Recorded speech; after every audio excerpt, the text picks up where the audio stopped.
16th, 1996. We're conducting an interview with Marysia, Kohn, and we're up to tape 9.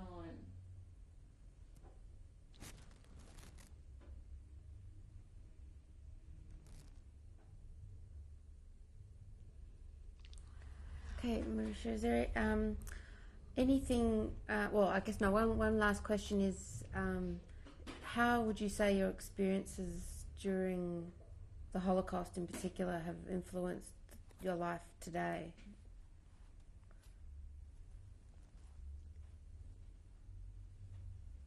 I appreciate nature,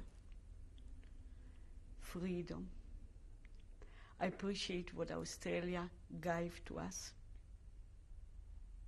the possibilities, in an honest way. Doesn't matter hard or not hard. We have been young and we have been prepared to work, to come to something, to create a lovely family. It what Australia gave me. In 1985, what I start to tell you, we have been lucky to sell the business. We went to New York for 1 year. I started to study in 1975, slowly getting on. It was not easy. The first notes what I was making,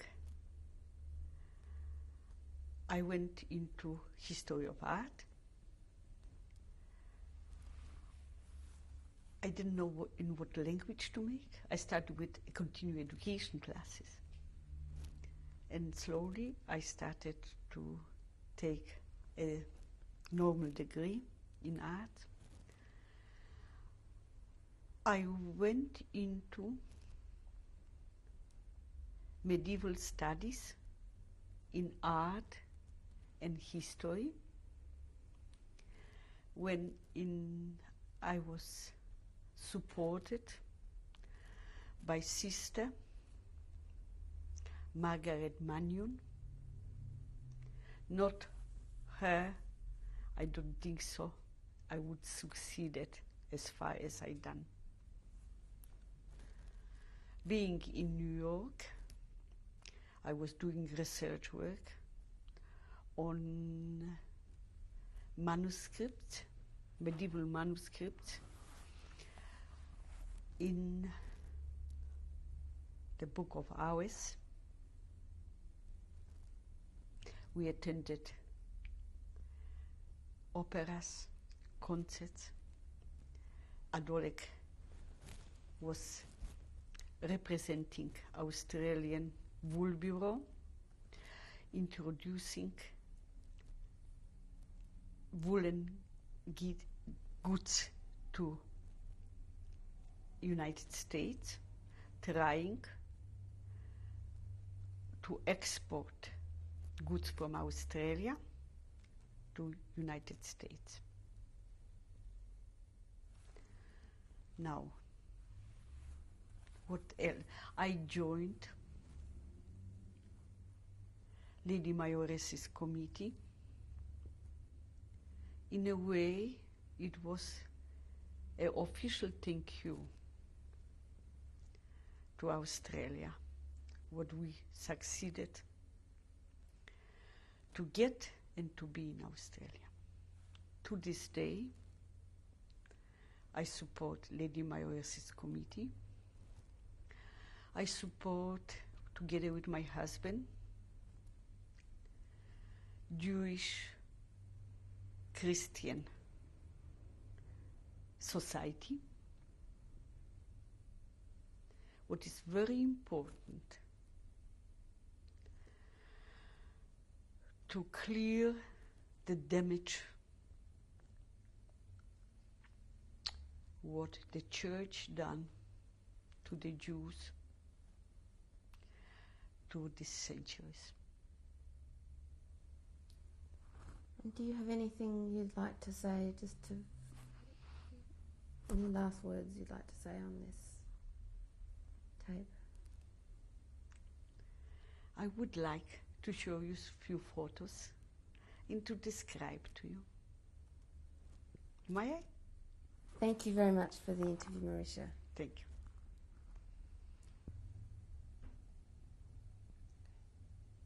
Would you like to talk about this photo, Marysia? Yes. In a philosophical mood, I asked life and what about it. Here, it's the beginning, it's my womb, from where I come from. It's Gesh, where I have been born. It's the little lake, where we have been spending beautiful hours, kayaking, listening to the state orchestra. Then it is the state school where I have been, what I have been attending, and on top is me and Adolek in Australia. Okay.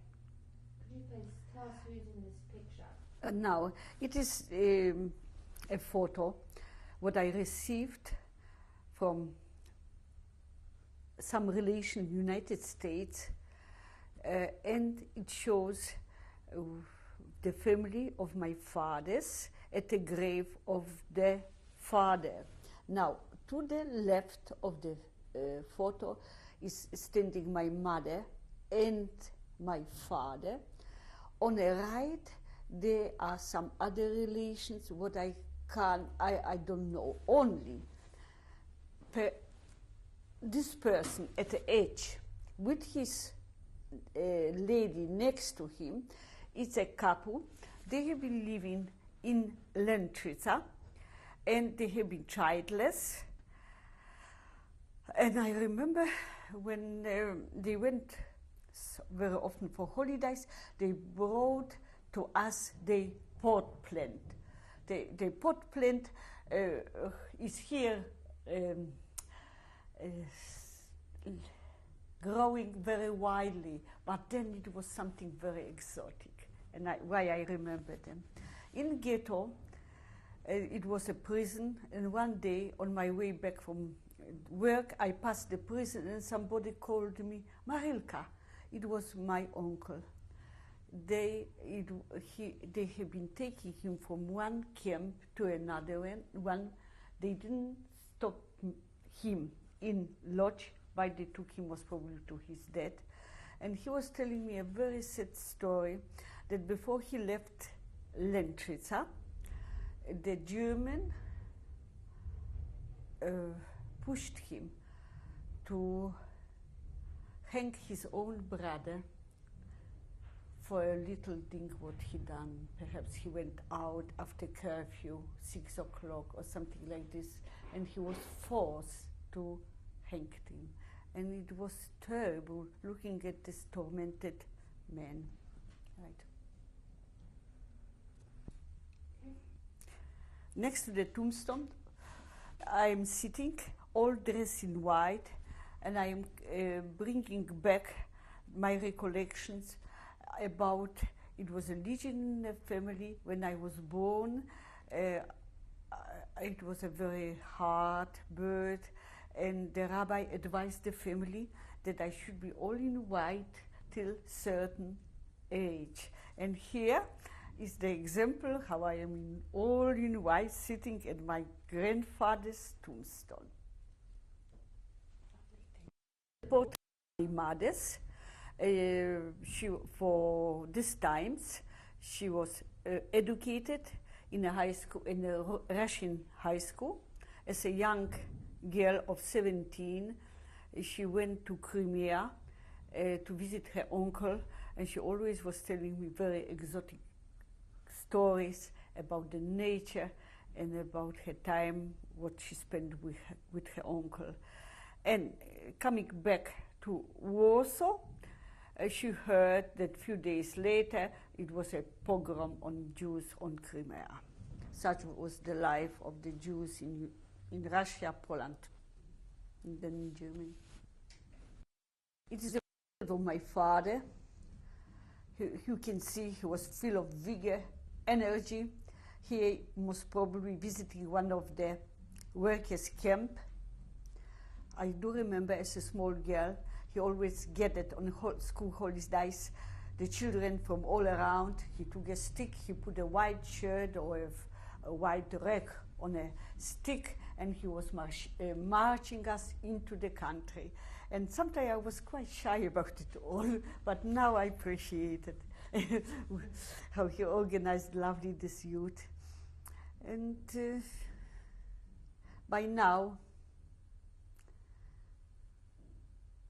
I don't know if to be sorry why I behaved as I behaved, but not only I was influenced by not too nice behavior towards my mother, because he didn't behave proper towards her, had many girlfriends, and made her very unhappy very often. And me as a young child, I understood too well what was going on. It's unbelievable, like a child can understand what's going on at home. And I was always going around his pockets, trying to find some letters from his girlfriends and destroying them. Fine. The place of my mother, Celina, her youngest sister, Felicia, she was a piano player. Her oldest brother, Mietek, he was a viola player. At the end, he settled in Argentina. And down is the younger brother, Henry. He was a violin player, and he was an officer in the Polish army, what was very rare for a Jew, and most probably he was killed in Katyn.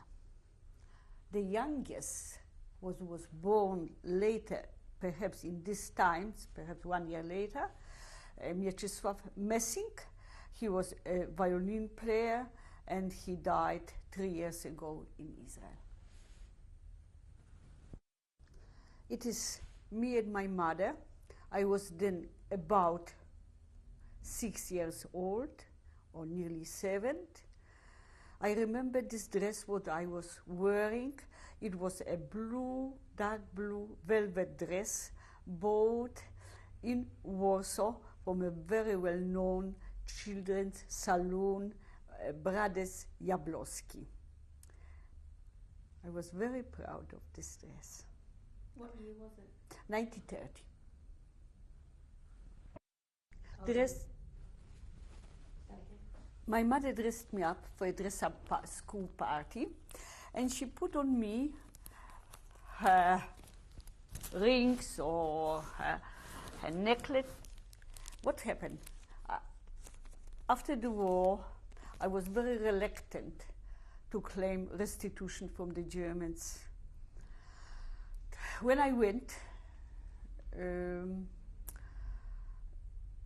they advised me that I should tell them I have nightmares, and then for nightmares I will get perhaps some money.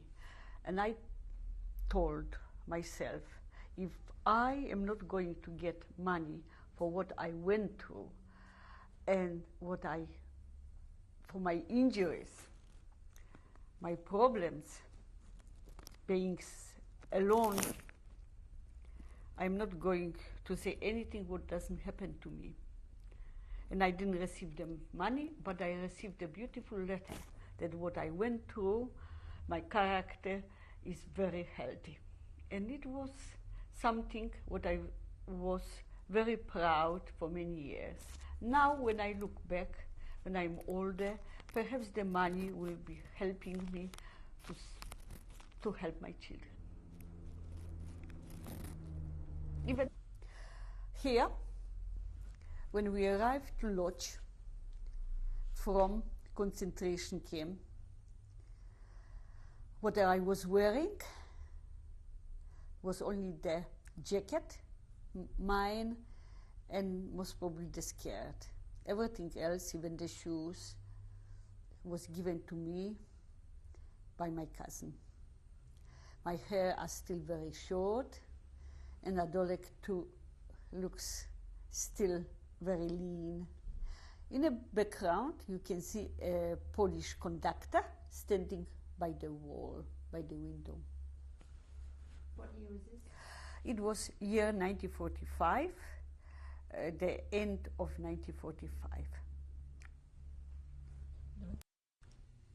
It is the marriage certificate by which my auntie married me with Adolek by force. She didn't know whom I am marrying, and she didn't care. She did like safely to set me away, knowing that I am married and I am off her conscience. Luckily, I married a beautiful, lovely man. And till now, we are together, two nearly children, starting a life together, growing together, getting old together. Now, it is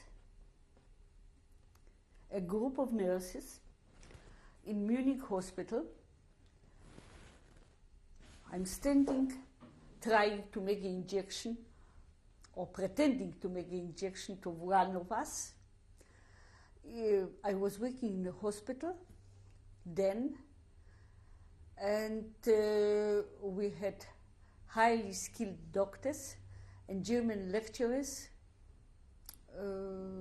giving us lectures in anatomy and different other lines in medicine.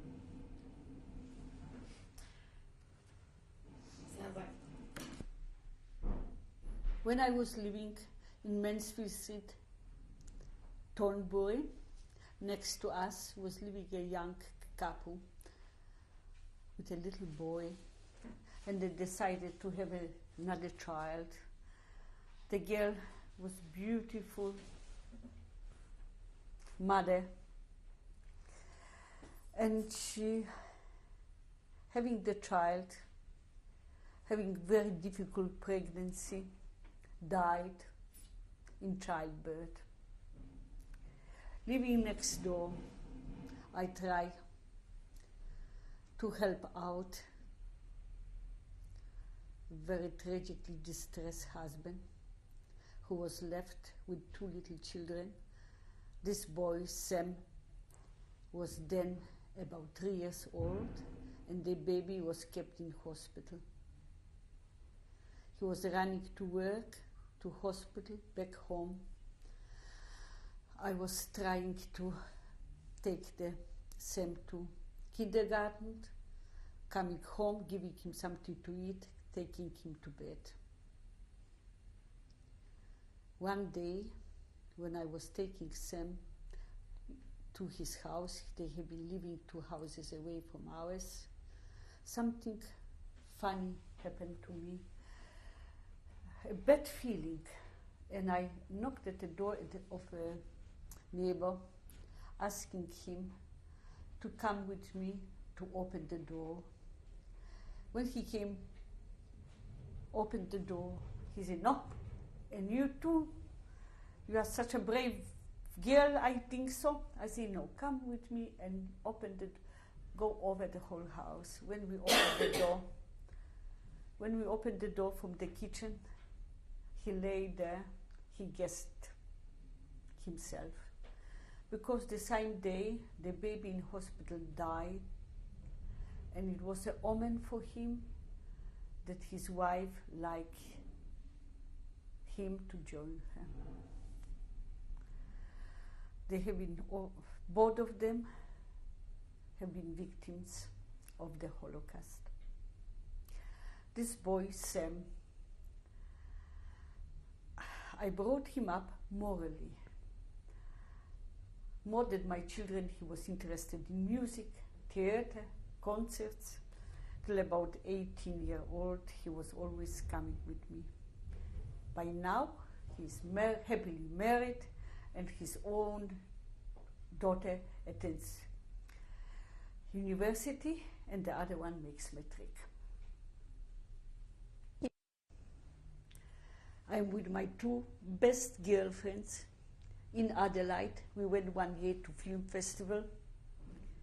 They are my bosom friends, what I can rely on them whenever problems or reminiscent I'm having or they are having, because our background is nearly the same. Bless my two girlfriends. First moment during the war, I was dreaming, knowing that it never will come true, to have a piece of bread, a knife to cut it, and a roof over my head. We work hard, we own our own house, but nowhere I feel that my dreams came true, like in our little hut in Millgrove next to Wobbeton. Here I am sitting next to my fire and enjoying the dreams, what they came true. After the war, when I joined my friend and his colleagues, they have been living in Walter Katain's apartment. Everywhere have been tablecloths, handkerchiefs, everything was with his Walter Katain. And I took one little serviette and I was keeping it for over 50 years, and it is the small reminiscent of a moment straight after the war in our life. Thank you. It is the ring